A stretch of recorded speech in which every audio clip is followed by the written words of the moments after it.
సాధారణంగా విద్యార్థులు బీటెక్ పూర్తయ్యాక సాఫ్ట్వేర్ ఉద్యోగాల వైపు వెళ్తారు. కానీ ఆ యువతి మాత్రం అందుకు భిన్నం. లక్షల రూపాయల ప్యాకేజీలతో ప్రముఖ కంపెనీల్లో అవకాశాలు వచ్చినా ప్రభుత్వ కొలువు సాధించి ప్రజాసేవ చేయాలని నిరంతరం శ్రమించింది. చాలామంది ఒక ప్రభుత్వ కొలువు వస్తేనే సంతృప్తి చెందుతారు.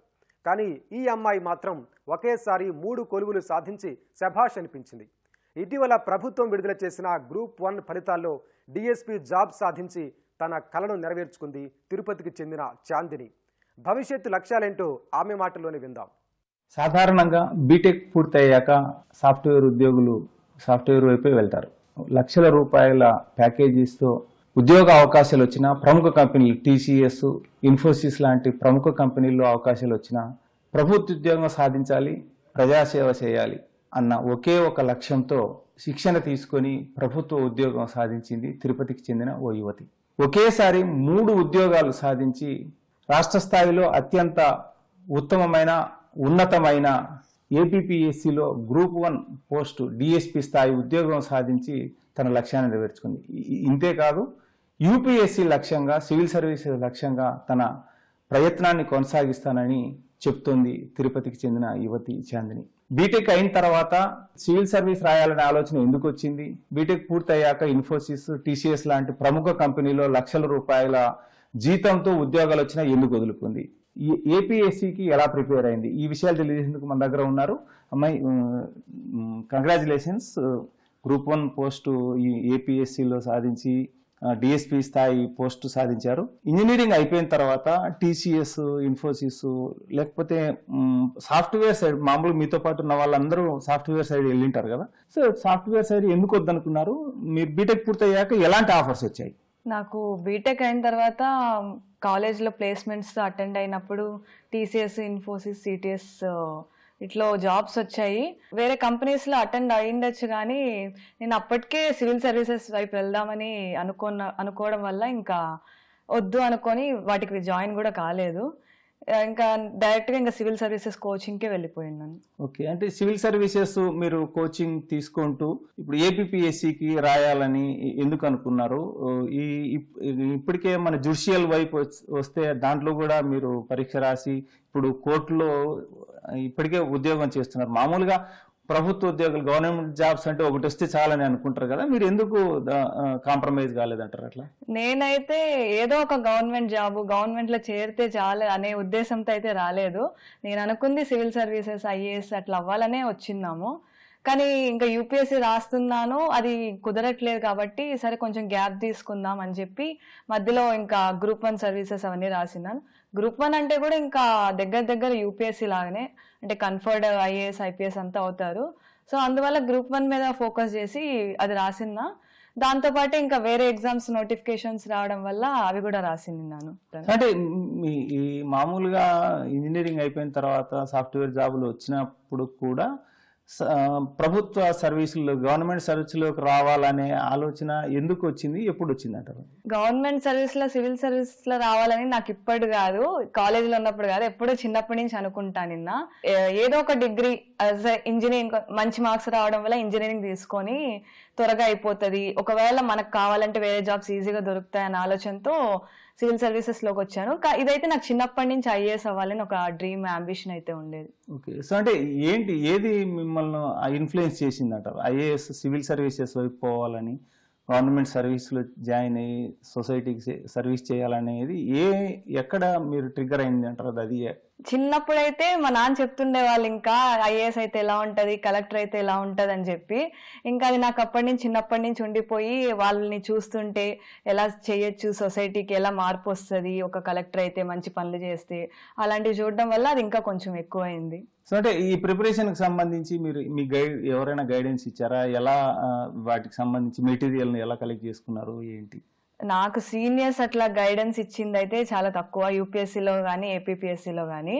ఇంకా మెయిన్గా నేను యూజ్ చేసింది ఎక్కువ వచ్చి టాపర్స్ నోట్స్ ఉంటాయి యూపీఎస్సీకి, అవి చాలా యూస్ఫుల్ అయ్యాయి, అవే ఎక్కువ యూజ్ చేస్తుంటా. అంటే ఏ క్వశ్చన్ వస్తే ఎలా ఆన్సర్ రాయాలి, ఎట్లా ప్రెజెంట్ చేయాలి అనేది అవి చూస్తుండడం వల్ల మనకు బాగా తెలుస్తుంది. ఇంకా బుక్స్ అంటే మనకు అది నాలెడ్జ్ బేస్ ఫౌండేషన్ బిల్డ్ చేసుకోవడానికి పనికొస్తుంది, కానీ ఎగ్జామ్ పాయింట్ ఆఫ్ వ్యూలో ఎలా రాస్తే మార్క్స్ వస్తాయి, మనకు ఎలా కంటెంట్ ప్రెజెంట్ చేయాలి, ఎంతవరకు ప్రిపేర్ అవ్వాలి, మొత్తం అన్ని ప్రిపేర్ అవ్వకుండా ఎంతవరకు చదవాలి అంతవరకు చదివితేనే బాగా ఉపయోగపడతాయి ఎగ్జామ్ పాయింట్ ఆఫ్ వ్యూలో. అవన్నీ నాకైతే మోస్ట్లీ ఇంకా టాపర్స్ నోట్స్ అవి చూస్తుండడం వల్ల వచ్చింది. సో మనకు యూపీపీఎస్సి ప్యాటర్న్ లోనే ఏపీపీఎస్సి కూడా ఉంటుంది కదా, ప్రిలిమ్స్ తర్వాత మెయిన్స్ తర్వాత ఇంటర్వ్యూ. ఆ ప్రిలిమ్స్ మెయిన్స్ క్వాలిఫై అయిన తర్వాత ఇంటర్వ్యూకి వెళ్ళినప్పుడు ఇంటర్వ్యూలో మిమ్మల్ని ఎలాంటి క్వశ్చన్లు వేశారో వాటిని మీరు ఎలా ఆన్సర్ చేశారు, ఫేస్ చేశారంటారు? ఇంటర్వ్యూ మామూలుగా అనుకుంటే ఏదేదో సోషల్ జాగ్రఫీ ఇట్లా క్వశ్చన్స్ వేస్తాం అనుకుంటాము, కానీ అక్కడ మొత్తం మన పర్సనాలిటీ ఏంది అన్న దాని మీద ఎక్కువ చెక్ చేశారు. అంటే నువ్వు ఎందుకు చూస్ చేసుకుంటున్నావు ఇట్లా సివిల్ సర్వీసెస్, ఎందుకు ప్రైవేట్ సెక్టార్కి వెళ్ళలేదు, ప్రైవేట్కి వెళ్ళిండొచ్చు కదా, ప్రైవేట్లో ఆప్షన్స్ ఉన్నాయి కదా, అలా ఎక్కువ అడుగుతాను. ఇంకా ఒకవేళ నువ్వు కలెక్టర్ అయితే ఏం చేస్తావు, అలా క్వశ్చన్స్ ఎలా ఉన్నాయంటే వాళ్ళు మనం ఎలా ఆన్సర్స్ చెప్తున్నాము, ఆ సిచ్యువేషన్ ఎలా ఫేస్ చేస్తున్నాము అన్న దానిపైన ఎక్కువ ఫోకస్ ఉంది. నీ నాలెడ్జ్ అది అంతా ఆల్రెడీ మెయిన్స్ లో టెస్ట్ అయిపోవడం వల్ల ఇంటర్వ్యూలో ఎక్కువ మన నాలెడ్జ్ బేస్ ఎక్కువ టెస్ట్ చేయలేదు. మన వే ఆఫ్ ప్రెజెంటేషన్, కాన్ఫిడెన్స్, ఎలా మాట్లాడుతున్నాం, కమ్యూనికేషన్స్, దానిపైన ఎక్కువ క్వశ్చన్స్ అడిగినారు. ఓకే, సో అంటే మీరు యూపీపీఎస్సీ లక్ష్యంగా వచ్చారు కదా, బీటెక్ అయిపోయిన తర్వాత సాఫ్ట్వేర్ సైడ్ వెళ్ళకోకుండా ఇప్పుడు ఏపీపీఎస్సీలో గ్రూప్ 1 క్యాడర్లో డిఎస్పీకి ఎంపిక అయ్యారు. తర్వాత మళ్ళీ యూపీఎస్సీని మీద ఏమైనా మీ ప్లాన్స్ ఉన్నాయంటారా?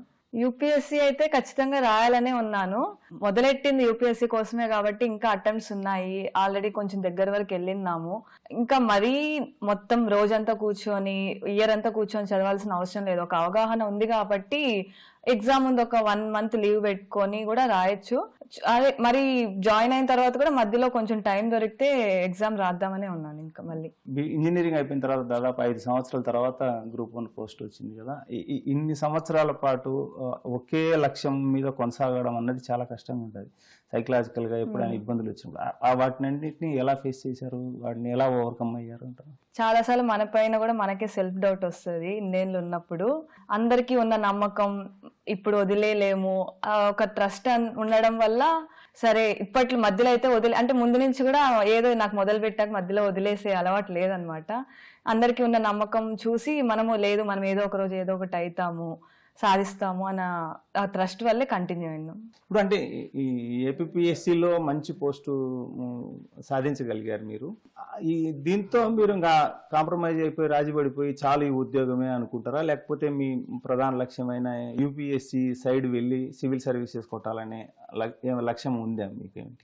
ఖచ్చితంగా యూపీఎస్సీ అయితే మళ్ళీ రాయాలనే అనుకుంటున్నాను, కానీ ఎప్పుడు అనేది పోస్టింగ్ ఎప్పుడు ఇస్తారు అనే దానిపైన ఆధారపడి ఉంటుంది. ఒకవేళ కొంచెం పోస్టింగ్ లేట్ అయితే ఈ ఇయరే రాద్దాం అనుకుంటాను. ఒకవేళ వెంటనే పోస్టింగ్ వచ్చి ట్రైనింగ్ జాయిన్ అవ్వాల్సి వస్తే వెంటనే ఎగ్జామ్కి లీవ్ అయితే దొరకదు కాబట్టి ఇంకా నెక్స్ట్ ఇయర్కైనా ఖచ్చితంగా రాయాలనే ఐడియా ఉంది యూపీఎస్సీ అయితే. సో అంటే ఈ ఏపీపీఎస్సీకి ప్రిపరేషన్ అంటే యూపీఎస్సీకి ప్యాటర్న్ ఒకే రకంగా ఉన్నా కొంత డిఫరెన్స్ ఉంటుంది కదా, ఈ ప్రిపరేషన్ సమయంలో మెటీరియల్ వైజ్ కావచ్చు లేకపోతే ఎలా ప్రిపరేషన్ ఎలా సాగింది? యూపీఎస్సీకి ఏపీపీఎస్సీకి చాలా వరకు సేమే ఉంటాయి సిలబస్ అంతా కూడా. అంటే సబ్జెక్ట్స్లో కొంచెం వేరియేషన్స్ వస్తాయి, కానీ ఆల్రెడీ యూపీఎస్సీకి చదవడం వల్ల అవన్నీ మొత్తం యూజ్ అవుతాయి. ఇంకా హిస్టరీ, ఎకనామీ, జాగ్రఫీ అనేది ఏపీ స్పెసిఫిక్గా ఉంటాయి, వాటికి సపరేట్గా చదవాల్సి వస్తుంది. ఎలానో మనం పేపర్ చదువుతూ ఉంటాము. ఖచ్చితంగా పేపర్ చదవడం అనేది నీకు ఇంగ్లీష్ పరంగా కానీ ఎలా కంటెంట్ రాయాలనేది, కరెంట్ ఎగ్జాంపుల్స్ ఏమేమి జరుగుతున్నాయి ఒక అవగాహన చాలా బాగా వస్తుంది. ఎన్ని బుక్స్ చదివినా, కరెంట్ అఫైర్స్ చదివినా పేపర్ చదవడం అనేది చాలా ఇంపార్టెంట్ అవుతుంది ఈ ప్రాసెస్లో. ఆన్సర్ రైటింగ్ ప్రాక్టీస్, మనం ఏదంటే ఏ బుక్ దొరికితే ఏ కంటెంట్ దొరికితే అది చదవడం కాకుండా ఎగ్జామ్ పాయింట్ ఆఫ్ వ్యూలో ఒక పీవైక్యూస్ బేస్ చేసుకొని సిలబస్ని చూసుకొని ఎంతవరకు చదవాలి, ఏది చేస్తే కరెక్ట్గా ఉంటుంది, అంటే ఏది చదవాలనే కంటే ముందు ఏది చదవకూడదు అనేది ముందు తెలుసుకోవాలి ఏ ఎగ్జామ్కైనా. ఆ విధంగా చేస్తే కొంచెం ఈజీ అవుతుంది ప్రిపరేషన్ ప్రాసెస్. తాము ఎంచుకున్న లక్ష్యాన్ని సాధించడానికి కృషి చేస్తే ఏది అసాధ్యం కాదన్న అభిప్రాయం చాందిని వ్యక్తం చేస్తుంది. యువత ఇన్స్పైర్ చేసే అంశాలతో ఇన్స్పైర్ కావడం కాకుండా తాము ఏది సాధించగలము, తమ లక్ష్యం ఏంటి అన్న దానిపై స్పష్టమైన గురి ఉంటే వీలవుతుందన్న అభిప్రాయం వ్యక్తం చేస్తుంది. కెమెరామెన్ భాస్కర్తో వి నారాయణప్ప, ఈటీవీ న్యూస్, తిరుపతి నుంచి.